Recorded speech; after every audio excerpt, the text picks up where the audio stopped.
Vamos lá, meus irmãos, continuando aqui, nosso 6º dia de aula de História dos Avivamentos, nosso segundo bloco. Lembrando que estamos gravando todas as aulas. Hoje nós estaremos estudando aqui, agora, a partir de agora, o Avivamento Wesleyano, assim chamado. É claro que não é o avivamento apenas wesleyano. No bloco anterior, eu quis fazer uma breve síntese, acabei gastando 1 hora, falando sobre o período da reforma em que iniciei com os pré-reformadores, Savonarola, falamos de Lutero, de Calvino e de outros nomes, até John Bunyan, e assim fizemos uma síntese. Inclusive, irmãos, eu vou até indicar para vocês também, assim como no primeiro módulo eu indiquei, eu vou indicar agora, assistam também, quando vocês puderem, as nossas aulas de História do Avivamento de 4 anos atrás. Porque essa 6ª aula de 4 anos atrás, ela teve uma dinâmica um pouco diferente. Hoje eu tive o privilégio, enquanto eu preparava a aula aqui de vocês, de também ouvir aquela aula. E foi muito enriquecedora. E, como eu costumo dizer, as aulas elas são vivas, porque as necessidades dos irmãos são variadas. As perguntas, as dúvidas, os acréscimos, os debates. Então, há 4 anos atrás, na 6ª aula, eu, de fato, trabalhei com mais detalhes sobre a vida de Wesley, de Whitefield. Então, agora a gente vai entrar nesses últimos 2 blocos, agora nesse segundo e no próximo, mas, como eu mencionei, as aulas elas são vivas. Como há pouco o Júnior até nos lembrou sobre a Contra-Reforma, o que a Igreja Católica fez com relação à Reforma Protestante. E a Contra-Reforma, ela acontece no Concílio de Trento, em 1545. Então, é chamado ali aquilo que nós conhecemos de Contra-Reforma, né? Então, é interessante esse assunto, porque a gente vê como é importante conhecer um pouco mais, né, a história, né? Tá bom? Então, vamos lá, meus irmãos. Agora, vamos mergulhar na vida de John Wesley. Bom, deixa eu te fazer uma pergunta aqui. Por que chamado, então, avivamento metodista? Eu vou compartilhar aqui para vocês. Por que chamado avivamento metodista? O que vocês acham? Acredito que é por conta do grande mover que houve naqueles dias em que John Wesley e George Whitefield causaram, né, ali no meio em que viviam, ali na faculdade, né, em Oxford, se eu não me engano, quando eles fundaram o Clube dos Santos, houve um grande mover de Deus, né, a forma que eles pregavam, a forma que eles se consagravam, foi um período de grande avivamento. Joia. Então, de fato, agora, olha só que interessante, Diogo. Mas havia o metodismo quando Wesley começou fazendo tudo isso? Não, foi o precursor, né? Na verdade, depois dele que veio, né? O metodismo, né? Porque eles eram muito metódicos. Exato. Na realidade, você vê que interessante, né? É uma maneira de registrarmos na história, porque, de fato, ele foi o grande ícone, não porque ele foi o único, mas porque foi o mais longevo e o que deixou mais material sobre o assunto e sobre as obras, e, naturalmente, influenciou mais pessoas. Por outro lado, quando ele começa fazendo essa obra do Espírito Santo, ele era um anglicano. Aliás, um anglicano muito mal visto, por sinal, né? Porque ele praticamente foi convidado a se retirar, praticamente. Mas é dali que nasce, então, a igreja chamada metodista, que nasce também os outros cognomes, como Clube dos Santos. A gente vai aprender, irmãos, que esses cognomes, como Clube dos Santos ou Puritanos, eles não nascem porque eles se autodenominavam, nascem porque eles eram ridicularizados, é de chacota. Ah, você faz parte do Santinho, né? Ah, você faz parte dos Beatos. Ah, você é da turma dos Purinhos, né? E depois, com o tempo, dos Puros, dos Santos, Clube dos Santos, então é onde se torna a gente vai acabar tendo essas terminologias. A gente vai até ver nas próximas aulas, é interessante, tá bom? Então, agora a gente vai mergulhar no avivamento metodista, e como eu disse, a gente classifica historicamente assim, mas é o avivamento desses servos de Deus cheios do Espírito Santo, junto com John Wesley, junto com Charles Wesley, George Whitefield, Jonathan Edwards, e como aqui, inclusive, nosso irmão Boyaner fala, no seu livro, os 4 grandes vultos do avivamento. Os 4 grandes vultos de Deus. John Wesley, George Whitefield, Carlos Wesley e Jonathan Edwards. Carlos Wesley foi aquele que compôs muitos hinos que está no Cantor Cristão. Tá bom, meus irmãos? Então, é maravilhoso, né? Tá bom? Então, vamos lá. Joia. Estão vendo aí a tela? Avivamento Metodista? Estão vendo? Sim, sim, Então, estamos vamos vendo. lá. Então, Pastor Johnny, Wesley e o avivamento. Vamos lá. O grande reavivamento dos anos 1739 a 1791 é frequentemente chamado de reavivamento wesleyano.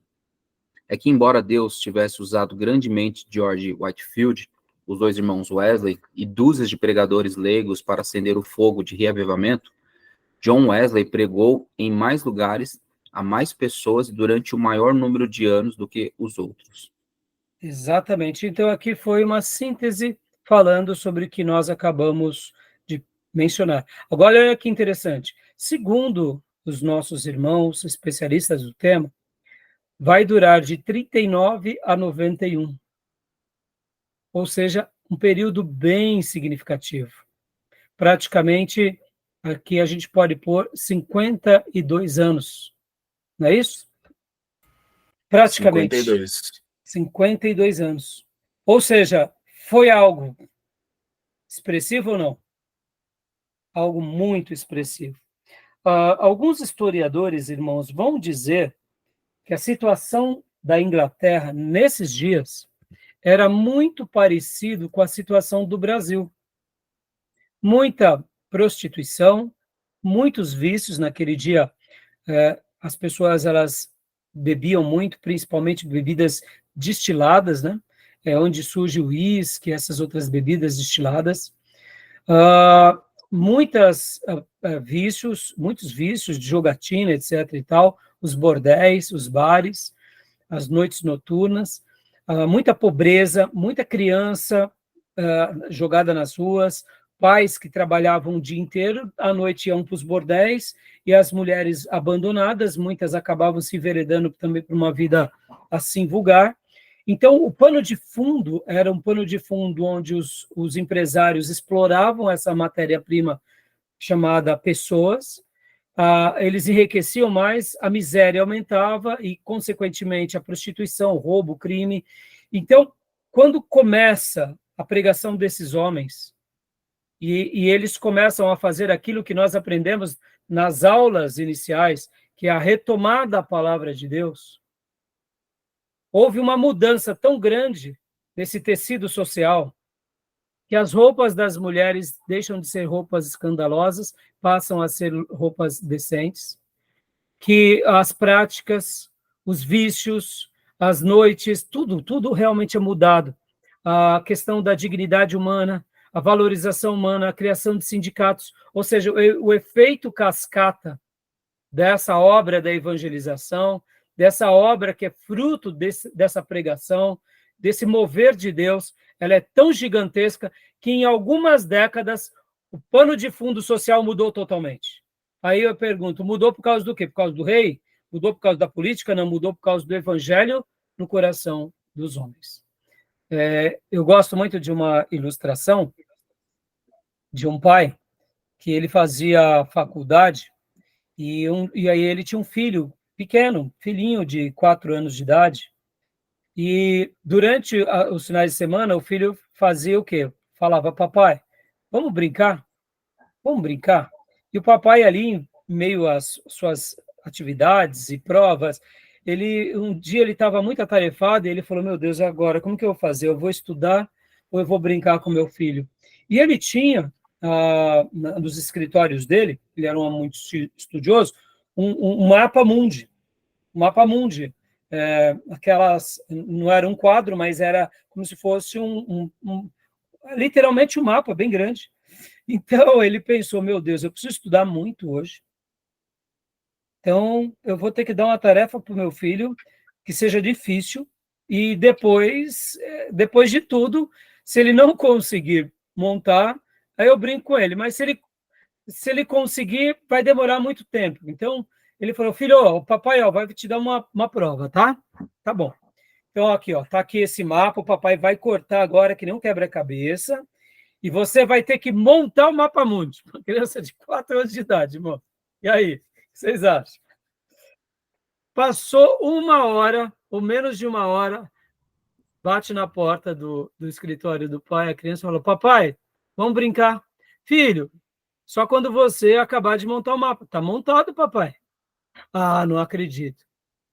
Aí, o que aconteceu? O pai foi lá ver, e a criança insistiu, e não é que estava montado o mapa mundi? Uma criança de 4 anos que o papai tinha picotado que nem um quebra-cabeça.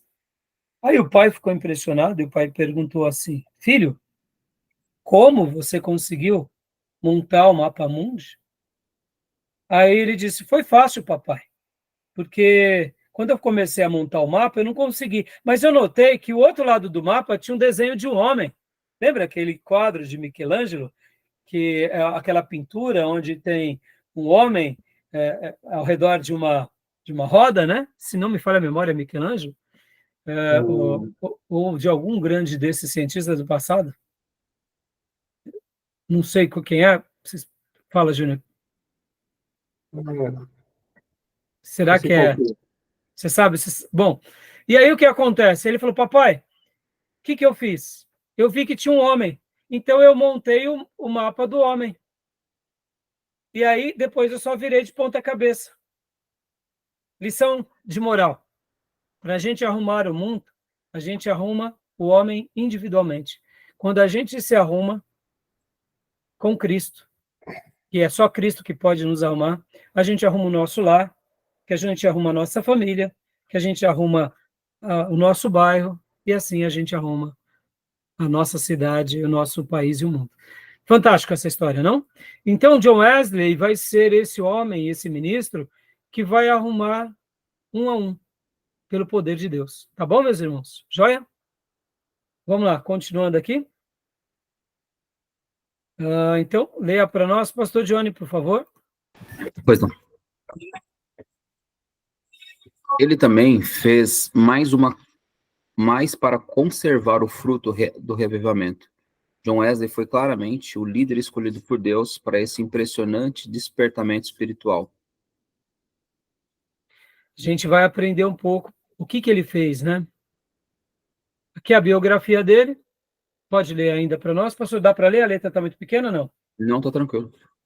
Biografia. John Wesley nasceu no dia 17 de junho de 1703 em Epworth, Lincolnshire, na Inglaterra. Com 17 anos, ele começou a estudar teologia na faculdade de Oxford e recebeu seu diploma de bacharel em 1724 e o seu doutorado em 1727. Ele foi consagrado ministro da Igreja Anglicana, da Igreja na Inglaterra, em 1724. John continuou na faculdade de Oxford, onde ele era membro do conselho da faculdade Lincoln e professor de grego. Joia. Irmãos, em virtude do nosso tempo, nós não conseguiremos entrar em muitos detalhes como eu gostaria. Então, eu vou deixar aqui a recomendação que vocês leiam o livro Os Heróis da Fé. Leiam ele, ou ouçam em audiobook. Hoje, irmãos, graças a Deus, temos essa oportunidade de também ter acesso a audiobook. Eu acho isso maravilhoso. Fica aqui uma sugestão. Às vezes você vai sair para fazer sua atividade física, bota um audiobook e olha, vai ali se degustando com aquele momento de atividade e de aprendizado. E então, aqui é um breve relato da vida dele, onde ele nasce, em 1703, menos de 200 anos da Reforma. A igreja ainda estava ali na sua ebulição, mas mesmo assim, irmãos, a gente vê algo muito, muito comum em todo o período do avivamento. É comum que no avivamento aconteçam vários ciclos. Tem o momento do avivamento, o momento da estagnação, o momento do esfriamento e o momento da decadência. Então, é muito comum que nos avivamentos aconteçam algo assim. Logo depois de um grande despertar, vem um período mais nebuloso. E depois, ou melhor, um período de estagnação. Depois dessa estagnação, que pode ser alguns anos ou décadas, vem um período de declínio. E depois desse período de declínio, chega um ponto de estagnação, um período ali caótico, um período difícil. Podem ver que até mesmo nos avivamentos bíblicos aconteceram isso. Há um despertar, há um renovar, há um florescer, há um incendiar, e essa obra que cresce de forma grandiosa, depois entra por uma fase de estagnação e de acomodação. E essa acomodação e estagnação, ela pode dar uma pausa e pode voltar a reaquecer? Pode, mas é mais comum que ela passe a ter um momento agora de declínio. E o momento de declínio também não quer dizer que vai chegar lá para o limbo. Alguns casos sim, outros casos não. Na Idade Média chegou no limbo, mas na história da igreja nem sempre chegou no limbo. Mas pode acontecer que alguns casos sejam assim. Vocês têm que lembrar que algumas igrejas já nascem no limbo. É o caso das neopentecostais. Já nasce no limbo. Então, meus irmãos, se a gente for pensar um pouco sobre essa questão, né, fica muito difícil. E então, o que acontece? E nesse momento de estagnação é onde geralmente acontecem essas grandes retomadas. Então, tudo bem até aí? Alguma pergunta? Eles pregavam para um público na rua, na igreja também? Então, com Wesley vai começar isso, com John Wesley. Porque até então, o que acontece, Júnior? Lembra? A Inglaterra passou pela reforma. A Inglaterra agora ela vira o quê? Um país cristão. E a religião oficial da igreja, né, do país da Inglaterra e do Reino Unido é o quê? É o anglicanismo. São os anglicanos. Quem são os anglicanos? É uma igreja protestante que está acima da rainha. E ela e a rainha lideram, ou o rei, lideram, no caso, né, a nação. Pastor, mas quem lidera mais? Politicamente é o rei e espiritualmente são os pastores, os sacerdotes. No entanto, para que o próprio rei, vocês podem até assistir agora na própria coroação e posse do príncipe Charles, para rei Charles, teve o dia em que ele passa a ser coroado, depois ele passa tem um termo que eles usam, que eu não me recordo agora, onde é feita toda a liturgia religiosa. E é na capela de Westminster, são os sacerdotes, ele faz votos com a Bíblia, ou seja, oficialmente, o Reino Unido tem uma religião oficial, em especial a Inglaterra, né? Então, o que acontece? Mas, assim, voltando, nos dias de Wesley, ali havia já a igreja protestante oficial, mas ela tinha passado por esse período de estagnação que eu acabei de mencionar, Júnior. Ela estava ali vivendo aquele período de caos, né? Como eu falei há pouco, irmãos, é um mistério. Por que um povo demora mais a entrar na estagnação, outros menos? Por que alguns avivamentos são mais rápidos, outros menos? Por que na história da Bíblia acontecia algo assim? A gente não consegue explicar. Lembra que nas aulas passadas eu falei que não tem um padrão? A gente não tem uma caixinha, né? Por exemplo, nos dias de Josias, Josias fez um avivamento em Israel. Algumas décadas depois, houve o declínio. O declínio na tribo do sul, tanto é que Jeremias é levantado como uma das últimas vozes, e o povo e os reis, com exceção de alguns, queriam realmente se levantar contra o profeta. Mas algumas décadas só tinham passado. Pois é um mistério. A gente não entende e não sabe direito por que isso acontece. tá bom? Podem ver que na igreja de Éfeso aconteceu algo bem parecido.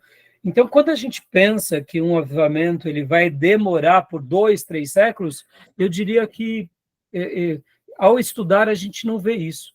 Ao estudar a gente vê algumas décadas, e quem sabe alguns movimentos chegaram, como os moravianos, entrar em um século, mas assim, geralmente são décadas ou anos, tá bom?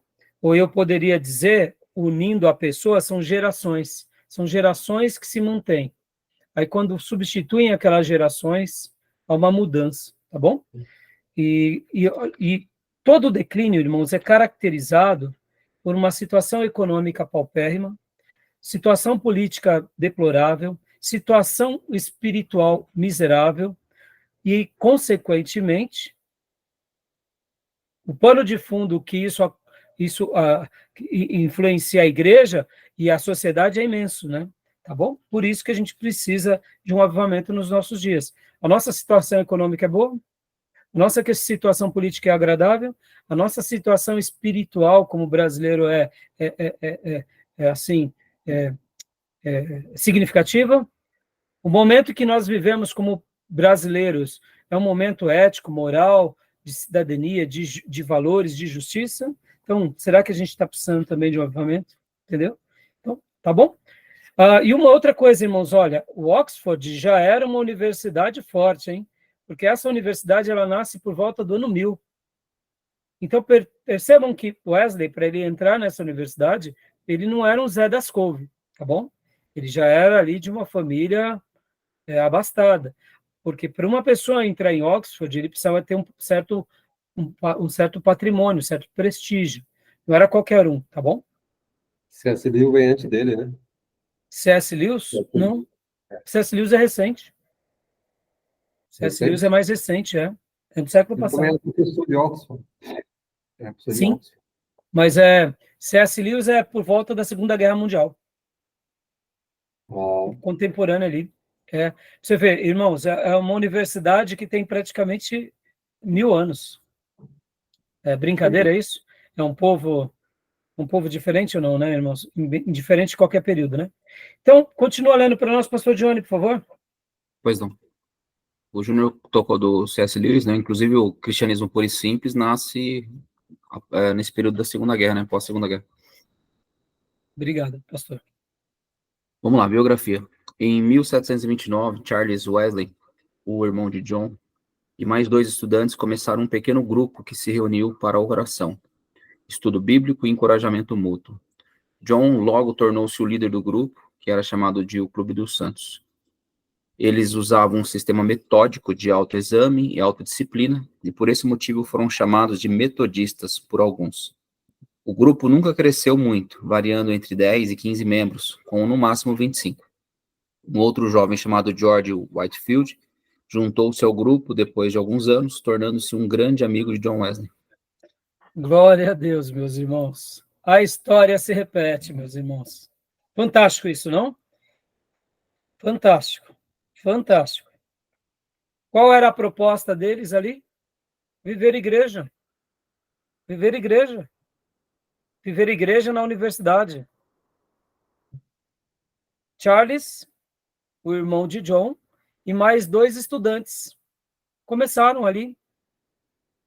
E Wesley é ali o líder, e juntam-se a ele George Whitefield, alguns, não passando mais de 15 irmãos, e no máximo 25, eu acredito, quando o fogo caía, né? Modo aqui, brincando um pouco, né?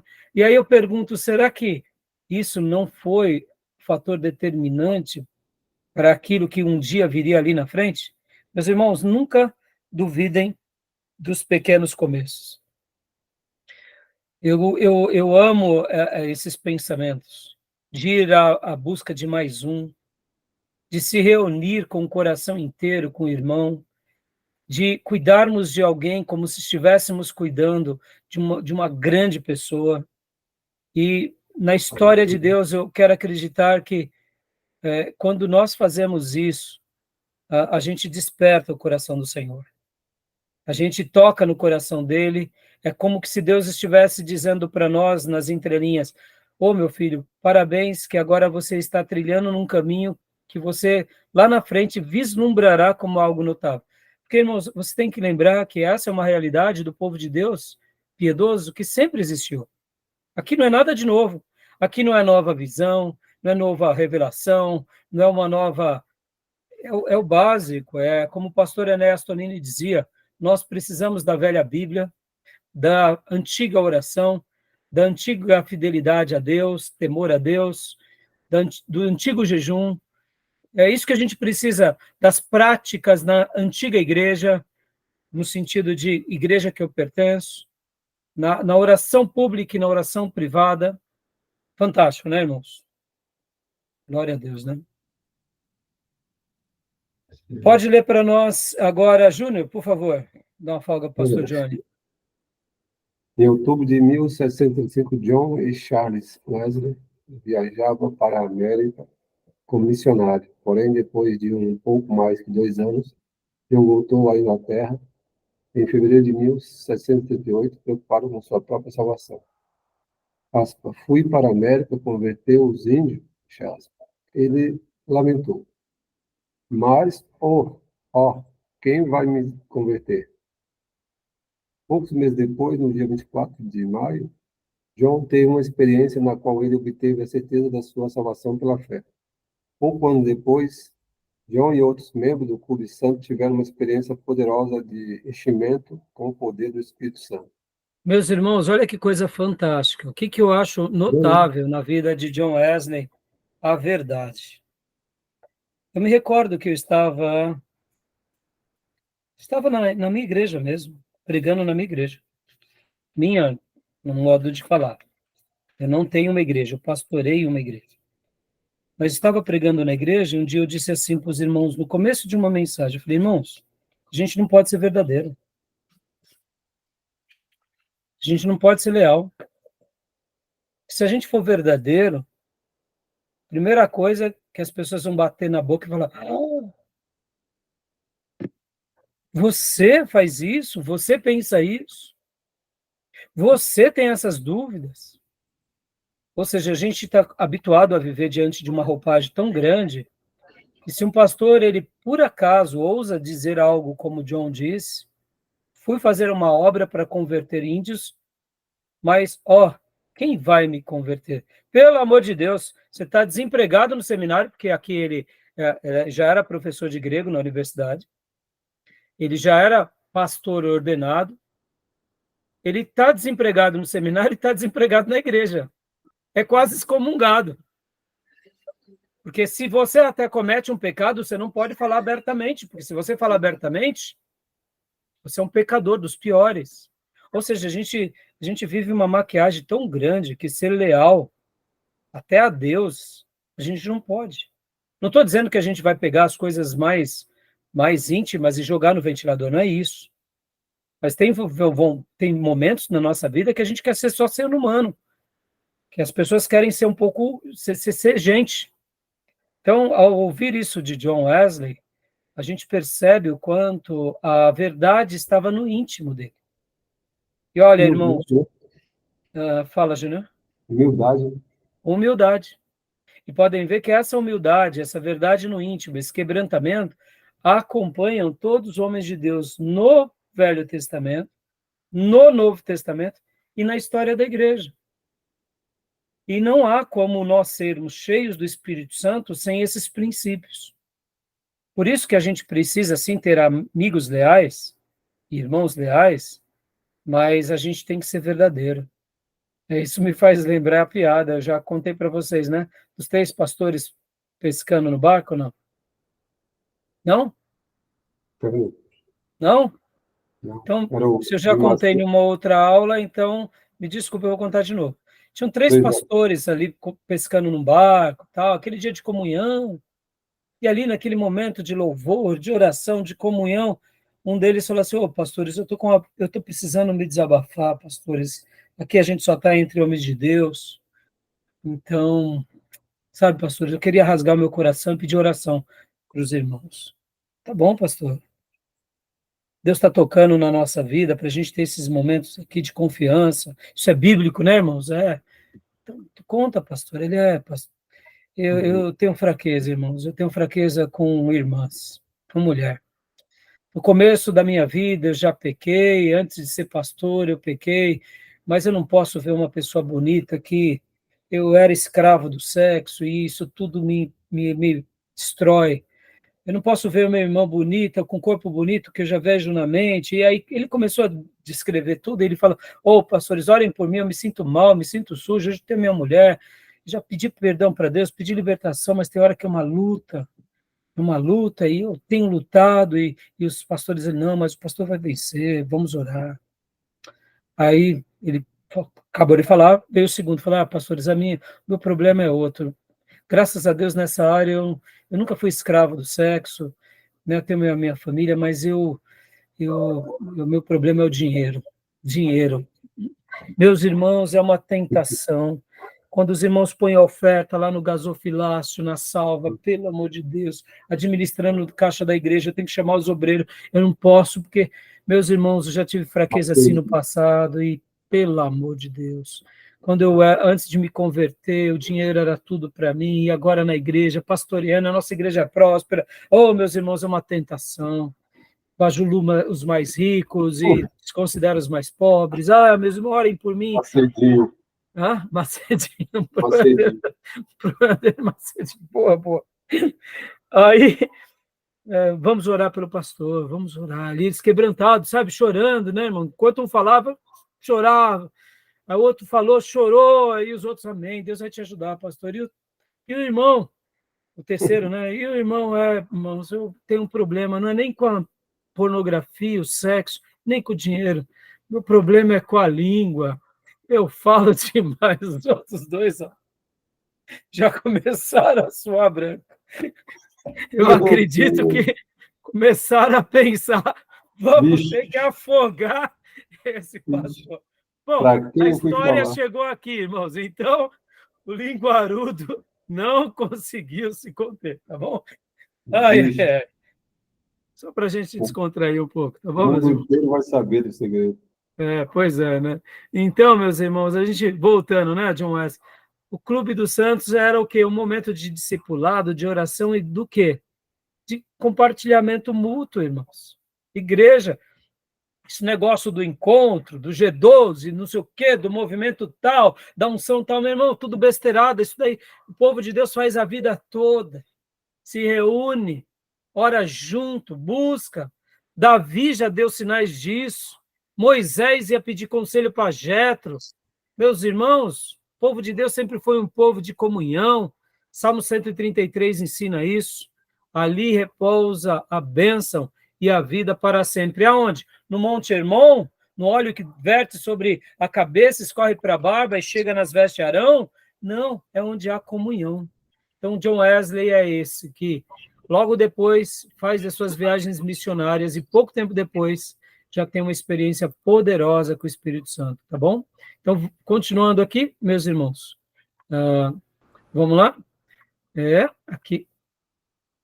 Continua lendo para nós, Júnior, por favor. No dia do Ano Novo, em 1739, John e Charles Wesley, George Whitefield e mais 4 membros do Clube Santo fizeram uma festa de amor, Santa Ceia, em Londres, cerca de 3 da manhã. Enquanto estávamos orando, o poder de Deus caiu tremendamente sobre nós, a tal ponto que muitos gritaram de alegria e outros caíram ao chão, vencidos pelo poder de Deus. Então, logo nos recobramos um pouco dessa reverência e surpresa na presença da Sua Majestade, começamos a cantar a uma voz, aspas, nós te louvamos, ó Deus, te reconhecemos como Senhor. Este evento foi chamado de Pentecoste Metodista. Ou seja, foi o grande dia da experiência sobrenatural que eles tiveram com Deus. Agora, é óbvio, os nossos irmãos pentecostais e nós avivados, a gente vai fazer que o Pentecoste Metodista para fortalecer as nossas bases. Mas nós sabemos, irmãos, que na realidade o que foi aqui foi o grande, sim, visitar do Espírito Santo na vida do nosso irmão. Mas ele não falou em línguas, ele não profetizou, Mas uma coisa foi certa, a experiência que eles tiveram com Deus, todos eles fizeram com que eles tivessem uma nova vida. Diferente das unções do cai-cai, que a pessoa cai 10 vezes e continua a mesma tolice, o pastor continua se permitindo fazer esses cultos emotivos e o povo continua cada dia mais pecador e mais materialista. Aí eu pergunto, que unção é essa? Então eu questiono sim, porque quando a gente tem uma experiência com Deus, a gente passa por aquilo que Jacó passou no Vale do Jaboque. Antes da experiência, é um Jacó que anda ereto, mas vive tropeçando. Depois que se encontra com o anjo, ou com o Espírito Santo, você é ferido na perna, você passa agora a mancar o resto da sua vida pelo sinal de Deus, mas como homem espiritual você não manqueia jamais. Outrora era um homem ereto que manquejava espiritual. Agora é um claudicante físico, mas um homem espiritual ereto, porque se encontra com Deus. John Wesley foi isso, e os seus irmãos. Então é maravilhoso poder aprender um pouco sobre isso, né, meus irmãos? Tá bom?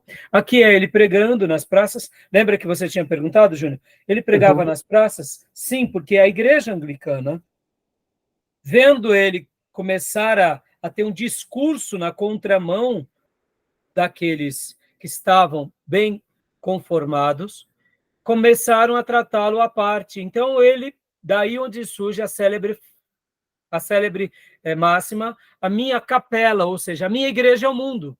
Aonde a abóbada da terra, do céu, chega, ali é a minha capela.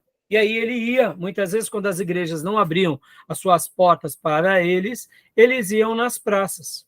E logo na sequência, ele começou a fazer aquilo que a gente chama de trabalho com ministros leigos, porque ao lado deles começaram a ter ministros, ou seja, crentes piedosos, que também começavam a pregar com eles. Lembra que eu falei há pouco, que no módulo anterior, que tudo é feito geralmente com um colegiado? Nada é feito sozinho. Deus pode até levantar um Jeremias, um Elias, um Eliseu, um Micaías, mas sempre ao lado vão estar outros. Por quê? Porque a obra de Deus se faz no coletivo, meus irmãos, nunca sozinho. Paulo fez o que fez porque tinha uma igreja que era a Antioquia da Síria dando respaldo. Assim é a nossa vida o tempo todo. Sempre Deus levantará os seus ao lado de outros. Nunca sozinho. No primeiro momento, até só como foi Lutero, até só como foi Jeremias, mas depois Deus o honrará. Tá bom? Então aqui ele vai pregar. E aí surge então esse movimento chamado de ministros leigos, que não eram formados nas universidades teológicas, até porque muitos não tinham condições, mas eram testemunhas vivas do amor de Deus, e Wesley ratificava esses pregadores pela mensagem que eles tinham e pela vida que eles tinham. A gente vai ver aqui que os critérios de avaliação de Wesley mudam muito ao longo do tempo, tá bom? Tudo bem até aí? Alguma pergunta? Desculpa, Júnior. Pode falar. Aquele evento chamado de Corações Aquecidos acontece posterior a esse episódio, né? Ou é antes? Eu não lembro. Que ele sai para pregar nas praças? Não, quando ele tem um contato, né, com a carta, com aquele artigo de Lutero, e aí, artigo de Lutero falando a respeito de Romanos. E aí ele tem um toque extraordinário, ele sente uma chama em seu coração, que inclusive entre os metodistas tradicionais eles chamam de coração aquecido, né? Tem até um dia que eles celebram isso e tal. Eu acredito, pastor, eu não sei te responder agora. Eu acredito que foi nessa experiência aqui, que é onde é chamado o Pentecoste metodista. Ok. Eu acredito 39, né? Porque aqui, irmãos, só voltando um pouco, pode ver que eles já estavam viajando aqui. Eles já estavam viajando, em 38, eles já estavam viajando para a Nova Inglaterra. Então, aqui ele já fazia uma obra de pregador, ele tinha ali tanto a sua função na universidade como nas paróquias, mas ele já fazia uma obra de evangelismo, né? Então, assim, alguns detalhes, pastor Johnny, eu não vou saber te dizer agora, a gente pode até procurar e afirmar depois, né? mas assim, eu não me recordo assim detalhadamente, né, se esse dia é o mesmo. Eu deduzo que sim, tá? Eu Sim. deduzo que sim, tá bom? Valeu. Tá? Vamos lá. Aqui. Pregação, né? Foi aqui. Isso. Pode continuar lendo, Júnior, por favor? Sim. Mas nesse período aí, só podia pregar em público, nas praças, quem tinha Na formação. realidade, só poderia ser ordenado pastor quem tinha formação, e geralmente quem tinha formação tinha tutelaria para pregar numa igreja. Então, não era comum a pessoa não pregar sem fosse teólogo. E aí o que acontece? Com os movimentos de Wesley, com os movimentos de Whitefield, que aí começam a ter essas pregações nas praças, e que começam a ter também os pregadores chamados leigos. Mas vocês têm que lembrar que também... É que John Bunyan, né, você falou, né?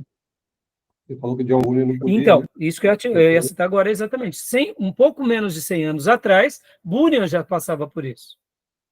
Porque é aquela questão, Júnior, a gente sabe que muitas vezes se cria uma regra para preservar, mas muitas vezes nós fazemos das nossas regras mandamentos, né? A gente tem as regras, mas as regras, elas devem ter as suas exceções, até porque a igreja, ela é um braço que ela deve ser autônoma do Estado. Já que lá a igreja está debaixo do Estado e o Estado sobre a igreja, sobre o Estado, essa miscelânea, eles se perdem muitas vezes sobre essa questão. Não tem como, né? Tá bom? Ficou esquisito, né? Aqui disse que a minha internet ficou estável, viu? Falou para vocês ficou ruim a minha internet? Pastor, não, tô te ouvindo bem aqui. Não, tá bom, só que você não parou. Não, Tá tá, bom, tá veio ok, uma pastor. mensagem para mim. Então, Júnior, assim, e pastor Johnny, muitos acontecimentos, assim, são repletos de detalhes, as vidas deles, a gente vai ver aqui alguns episódios, mas, assim, Wesley já era um figurão, já era um catedrático, já era um professor, já fazia parte do Grupo dos Santos, mas, mesmo assim, ele tinha ainda algumas crises. Por que isso? Deixa eu dar um spoiler aqui. Eles tinham muito daquilo que nós chamamos de autojustiça ou autopiedade.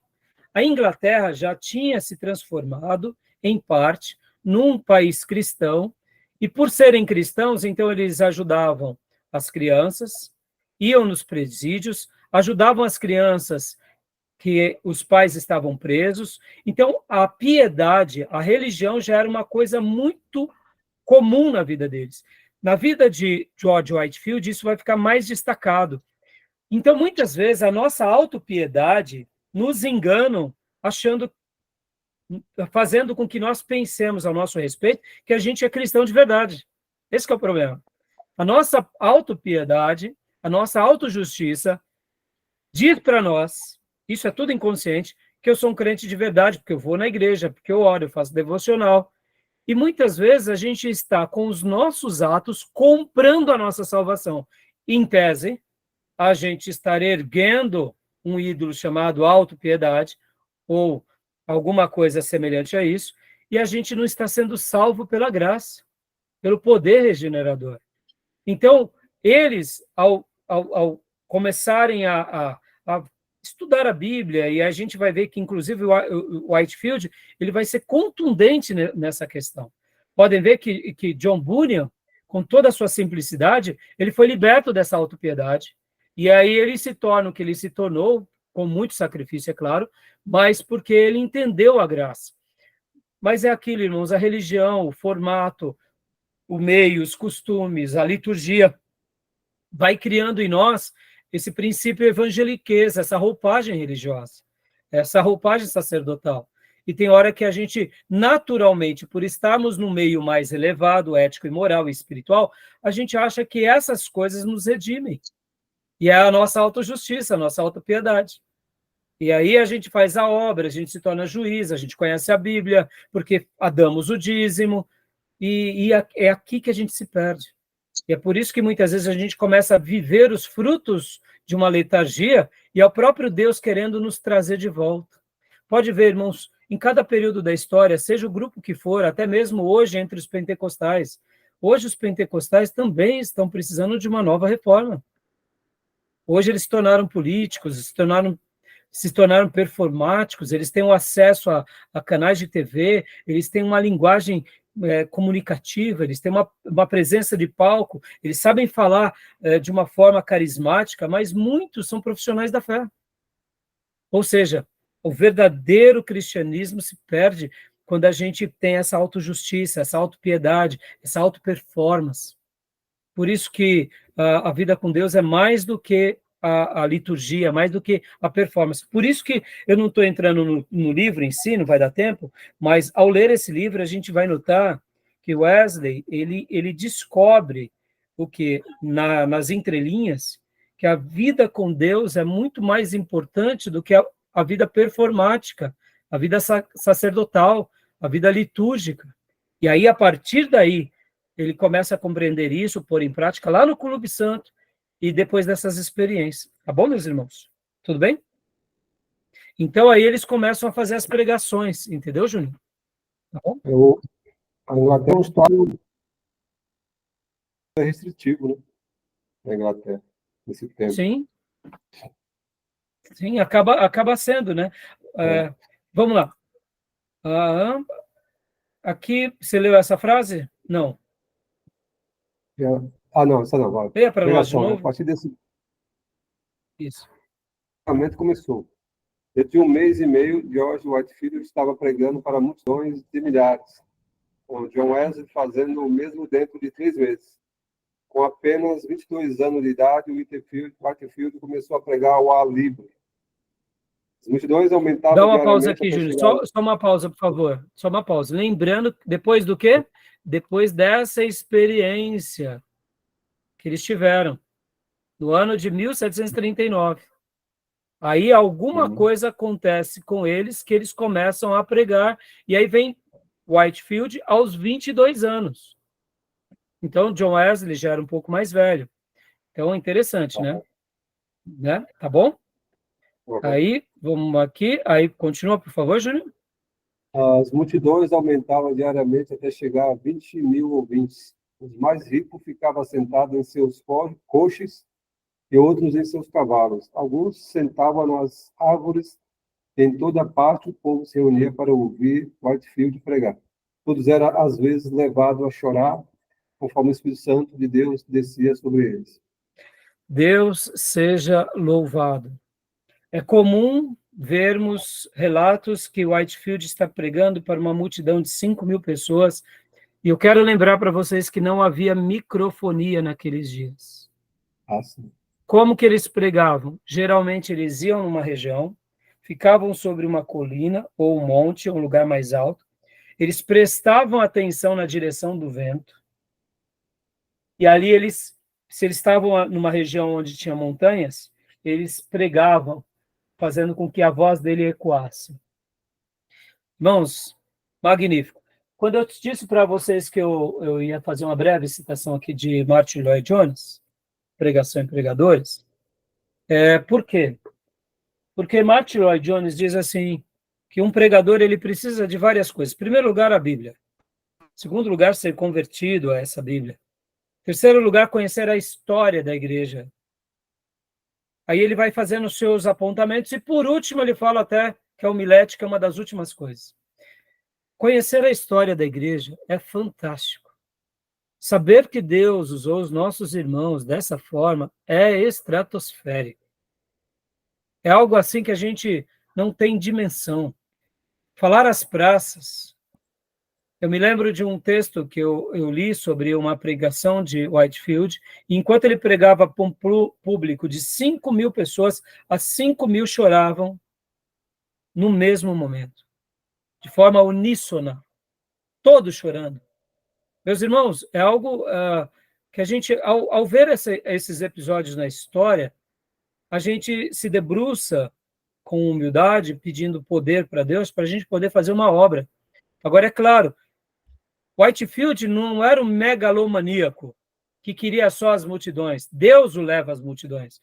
Lembra que o avivamento é o desfocar do homem, e é o focar em Deus, é o desfocar da instituição, é o desfocar da humanidade, e é o foco total e pleno na pessoa do próprio Deus. Então, Whitefield não começa fazendo essa obra simplesmente porque ele era um megalomaníaco ou John Wesley. Percebam, a gente vai ver já nos slides de Whitefield, que é a síntese da vida dele, que o intuito dele era pregar para um apenas na faculdade. Para um. Mas logo foram vindo muitos. E quando ele menos se deparou, tinham centenas e dezenas. E o que ele fez? Ele se entregou. John Wesley, durante anos, cuidou de mais alguns. Guardem isso, meus irmãos. Muitas vezes a gente olha as nossas igrejas com mais alguns, ou os nossos seminários com mais alguns. Será que Deus não está nos preparando para esses grandes movimentos? Pergunto. Muitas vezes a gente está querendo um mega, está querendo um macro. Eu digo, se for de Deus, queira, mas se não for, fique nesses alguns. Deixa o Espírito Santo nos conduzir como a folha faz, como Deus faz com a folha no vento. Nós somos folhas no vento de Deus. E ele vai escrever conosco o que ele bem desejar. Eu quero acreditar que é óbvio que, assim como aprendemos que há um mistério, porque o avivamento é algo que vem de Deus, mas geralmente esses servos de Deus, eles preparam o terreno, principalmente com a palavra, com uma oração, comunhão, com santidade, consagração, com compromisso, com verdade. E aí, olha só. Então, aqui é um pedaço só. É óbvio que, assim como vinham muitos ouvi-los, viam muitos inimigos também. Nas outras biografias, não nesse slide de hoje, mas vocês vão ver que Wesley era comum apanhar nas praças. Por quê? Porque ele estava incomodando muitas pessoas. A mensagem dele não era uma mensagem palatável, era uma mensagem bíblica. Tá bom? Beleza, meus irmãos? Algum comentário? Fala que é de 5 a 20 mil, né? Mas não é um pouco difícil alcançar, por exemplo, você vê aí essas multidões aí que se reúnem, tem tecnologia, e falar viva voz é difícil, é só um milagre, né? Quer dizer, Então, mas agora eu vou... lá no Olha fundo, só, Júnior, por isso que eu digo assim que são pessoas separadas a dedos para propósitos específicos. Um pouco tempo depois, vem o príncipe dos pregadores, que é Charles Haddon Spurgeon. E ele, naquele livro dele, Lições aos Meus Alunos, volume 1, 2 e 3, ele vai falar o seguinte, que o pregador ele precisa ter pulmão para ser um pastor. Porque naqueles dias não tinha microfonia. Então, se era uma pessoa muito piedosa, mas se a voz dele não abraçasse a comunidade, logo ele não era candidato ao pastorado, ele ia se tornar um obreiro. Porque, ao ensinar, ele precisava ensinar a uma comunidade. A comunidade de Spurgeon, no tabernáculo metropolitano, tinha pelo menos 5.000 pessoas. Então, segundo alguns historiadores, quando George e Whitefield começam a pregar, ele começa a pregar e alguns ouviam ele, sabe até quantos quilômetros de distância? 1 quilômetro, Júnior. então, A voz dele ecoava até 1 quilômetro. quando é num lugar fechado, 5 mil pessoas, num ginásio, ainda é mais fácil atingir, desde que todos ficam comportados em silêncio. Mas o ar livre tira muita mais atenção. Difícil. Sim, sim. Mas eu concordo com você, e é isso mesmo. Só que quando eles atingiam uma multidão muito grande, é óbvio que eles deviam ter um anfiteatro onde já tinha essa questão geográfica, como eu disse, de montanhas. Era tipo um vale. Muitas vezes, na antiguidade, eles também tinham um pouco disso, do estudo do som da voz. Então, para se falar. Então, isso acontecia tanto com um general, quando ele queria se comunicar ao seu povo, ele tinha que fazer essa leitura do vento, da região onde ele falava, porque senão não chegava mesmo. Nós, que fomos criados debaixo da tecnologia, da amplitude, né, do som, de tudo isso que a gente conhece, a gente nunca se preocupou, né? Nunca se preocupou com essas coisas. Ele fala muito alto, né? E o público de Jesus era pequeno, né? Não era assim. Jesus era mais próximo dele, né?